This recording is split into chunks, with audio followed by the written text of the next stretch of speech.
to your sport lesson. It is important to stay safe during your physical education classes. We're going to carefully work through some safety guidelines and we'll see what you need to do in order to avoid any injury. Let's dive into this lesson. Did you know that playing tennis with a badly strung racket while wearing worn-out shoes can increase your risk of injury almost as much as playing football without shoulder pads? Using the wrong or not properly fitted equipment is a major cause of injury. Let's learn about sports and exercising safety so that we know how to avoid any injuries. Now remember, helmets are key. The equipment you wear while participating in sports and other activities is key to preventing injuries. They're important for sports and activities such as football, hockey, baseball, softball, biking, lacrosse, horseback riding, skateboarding, inline skating, skiing, and snowboarding, just to name a few. Helmets reduce the risk of head injuries by 75 to 85%. Always wear a helmet made for the sport you're playing. Your helmet should be cared for, fit well, worn consistently, and correctly. Helmets should fit snugly but comfortably in a horizontal position on your head and shouldn't tilt backward or forward. The strap should form a V around your ear and the buckle should be fastened at all times. Every helmet should be replaced after any accident, as there can be more damage you can't see. Helmets greatly reduce injury-related fatalities, but they do not protect against concussions. Eye protection is a must for many sports. Sports participation is the leading cause of eye injuries in teens, but properly fitting protective eyewear can reduce the risk of injury by 90%. Goggles are often worn for soccer, basketball, racket sports, snowboarding, street hockey, lacrosse, paintball, baseball, and softball when fielding. Don't just wear your regular glasses when you're on the court or field. Contact lenses don't provide protection either. All eye protection should fit securely and have cushions above your eyebrows and over your nose. Eye protection should be replaced if damaged or starting to yellow with age. Eye protection may also be protect against irritants that can become dangerous like bugs while cycling.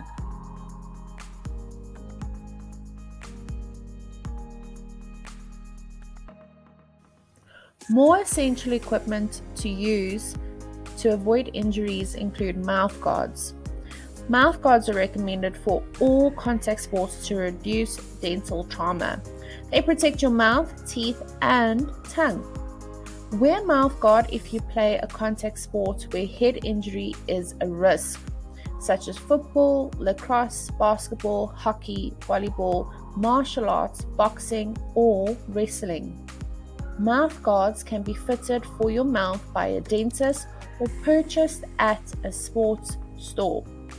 Keep your mouth guard clean and rinse it between uses. Wrist, knee, and elbow guards are important gear too. If you inline skate, snowboard, skateboard, or ride a scooter, you should wear guards. Elbow and wrist guards can prevent arm and wrist fractures, and knee guards shield your knees from cuts and breaks. In some sports, especially contact sports, pads are essential. All kinds of sports from hockey to volleyball and soccer to inline skating use pads. They are shin, knee, elbow, wrist, chest, shoulder, hip, and thigh pads. Check with your coach or doctor to find out what kind of pads you might need for your sport. And last but not least, the right footgear can keep you from tripping and falling. You know that sports like football, baseball, softball, and soccer require cleats, but you may not realize that sports like skateboarding and biking need special types of shoes too. Ask your coach or doctor what shoes are best for your sport. Replace shoes and cleats that have been worn out or are no longer supportive. Not only is the right kind of equipment important, so is the right fit. If you don't know if your equipment fits properly, check with a coach, gym teacher, athletic trainer, or parent to make sure that you have the right size and that you are wearing it correctly. Wearing the right equipment with the right fit greatly lowers your risk of getting hurt.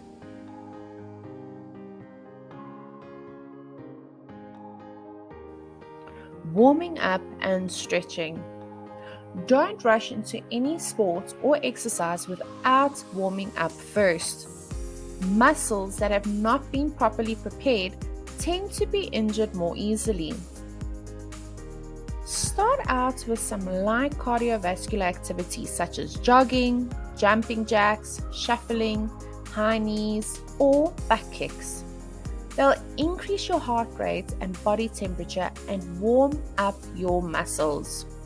Follow your 10-minute warm-up with some dynamic stretches. Stretching works best after a warm-up because your tissues are more flexible due to the increase in heart and blood flow to the muscles. Although you should exercise regularly, don't overdo it. Sudden increase in training frequency, duration, or intensity might produce better performance at first, but can lead to an overuse injuries later.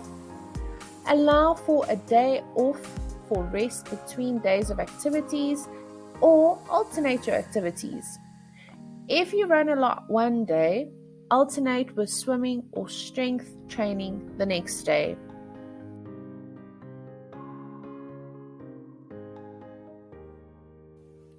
When to come back after an injury.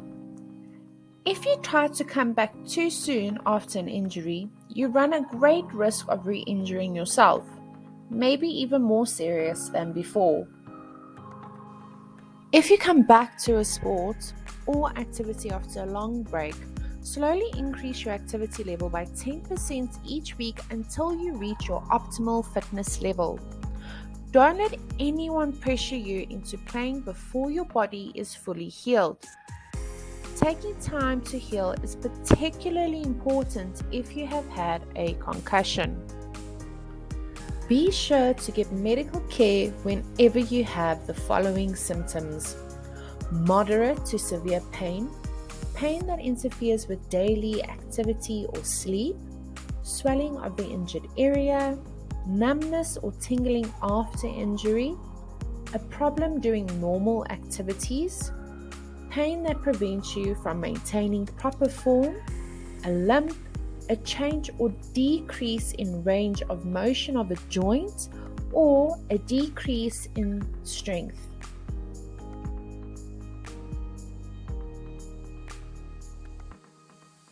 The rules of the game. Rules and regulations are there for a good reason: to keep you and your teammates in the game and to avoid injuries. Do yourself a favor and learn the rules and follow them. Rules aren't restrictions. They're designed to promote safety so that everyone can enjoy the game. For example, a late hit in rugby after the referee's whistle has blown will lead to a big penalty.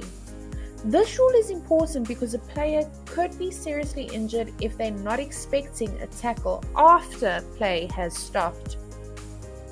Proper techniques and sportsmanship promote safety. This goes for any sport, from motor racing to baseball.